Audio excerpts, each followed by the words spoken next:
Hai teman-teman, jumpa lagi dengan saya Pak Alinus di Ahamix Channel, di ruang bimbingan konseling khususnya dalam bidang layanan sosial. Ya, ini dikhususkan kepada kelas 11 SMK SMA dan sederajat, tapi ini berlaku untuk kita semuanya ya. Kita mau membahas bagaimana tips ya komunikasi efektif. Nah, kita udah tahu itu apa komunikasi ya. Komunikasi itu kan hubungan interaksi ya satu sama lain antara satu dua orang ya atau lebih. Nah, komunikasi itu pemecah masalah ketika kita mengalami suatu masalah, konflik ya, baik secara pribadi maupun secara bersama ya. Komunikasi itu membawa kita pada perubahan yang lebih baik. Nah, seorang komunikator yang baik cenderung mampu membentuk opini publik, mampu menggerakkan massa, mampu mengendalikan situasi, mengeksekusi sebuah gagasan menjadi sebuah realita. Nah, seorang komunikator atau tukang komunikasi itu yang baik sangat disegani oleh lawan maupun kawan. Ya, seorang komunikator yang baik sangat diperhitungkan dalam berbagai tatanan sosial. Ya, komunikasi yang baik itu ya bisa melahirkan, bahkan telah melahirkan beberapa penulis yang luar biasa di dunia ya. Ya, komunikasi yang baik telah juga melahirkan pembicara-pembicara besar.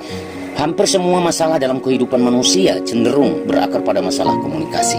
Ketidaksanggupan untuk menerima kekurangan orang lain, ketidaksanggupan untuk menerima hal buruk orang lain, bahkan ketidaksanggupan menerima kekurangan diri.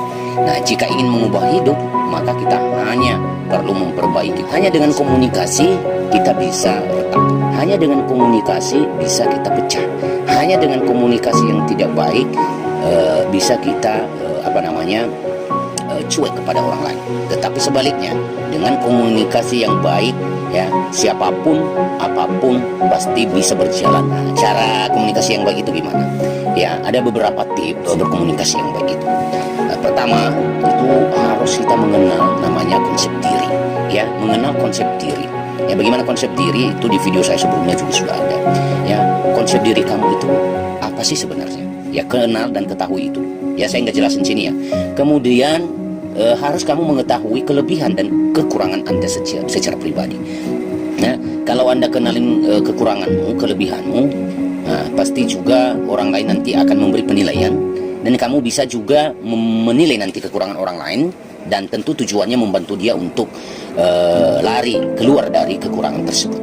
Ya, ketiga itu tetapkan tujuan komunikasi. Ya, tujuan komunikasimu, hubunganmu, interaksimu dengan yang lain itu apa tujuannya sebenarnya? Mau memperbaiki, mau menjelekkan, mau memecahkan atau apa? Ya, tapi diharapkan di sini padahal tentu tujuan komunikasi di sini tujuan komunikasi yang baik. Ya, keempat itu menggali manfaat dari komunikasi yang akan terjadi. Ya, manfaat apa ketika kamu menjalin suatu komunikasi dengan si A atau si C? Ya, kalau tidak punya manfaat, mengapa kamu jalin komunikasi dengan dia? Kamu jalin komunikasi yang baik dengan orang jahat. Berarti manfaatnya dengan menjalin komunikasi dengan dia apa? Berarti supaya dia bisa berubah.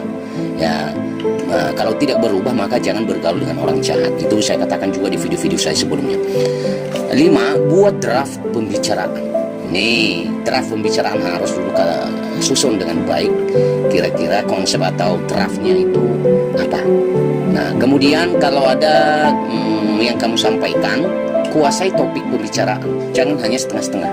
Misalnya saya mau bicarakan ini, hanya separuh saja, saya tidak mengerti ketika ditanya di kolom komentar, maka saya tidak menjawabnya karena nggak ngerti.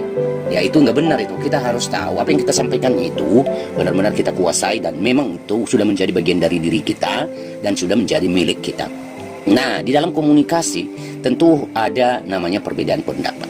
Nah, kita harus menghargai perbedaan pendapat yang terjadi dalam perkumpulan atau suatu organisasi atau dalam kelas misalnya ya. Kedelapan, menahan diri untuk menguasai pembicaraan. Ya, dalam berkomunikasi kita harus beri kesempatan waktu kepada yang lain. Ya, mungkin Anda tahu dan secara tidak sadar mungkin kamu biarkan saja atau tidak tahu menahu, bodoh amat ya, masa bodoh.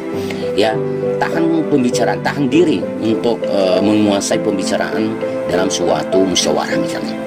Ke-10, pertahankan kontak mata. Ketika Anda berkomunikasi, Ya, kontak mata itu harus tetap pertahankan, bukan berarti kamu lototin lawan bicaramu, ya, tetapi benar-benar kontak mata itu selalu ada. Artinya apa?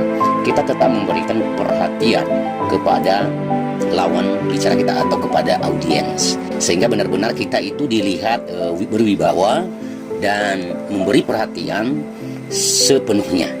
Yang ke-10, empati terhadap situasi dan kondisi klien atau audiens, ya, atau lawan bicara.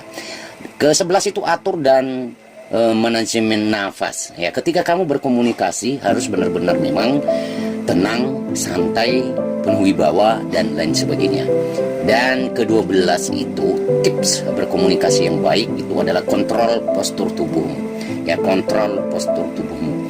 Jangan ketika bicara itu mengangkat tangan terus sepanjang pembicaraan kayak orang-orang berpidato saja, ya. Tapi kita harus benar-benar kapan kita mengangkat tangan kita, menggerakkan tangan kita, kapan tidak, ya.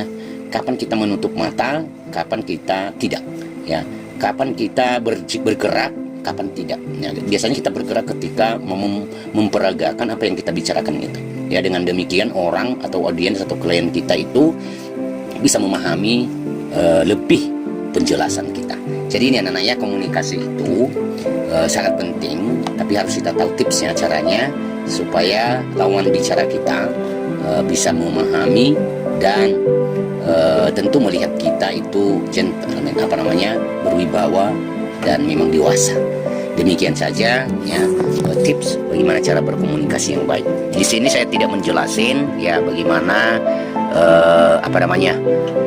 hal-hal yang perlu diperhatikan dalam komunikasi, kontak mata, ekspresi wajah, postur tubuh, selera berbusana, komunikasi efektif.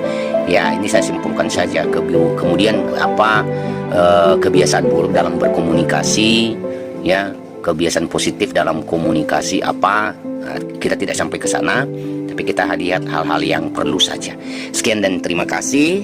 Semoga video ini bermanfaat bagi Anda, bagi saya, bagi kita semua yang menonton video ini. Sampai ketemu lagi di video berikutnya.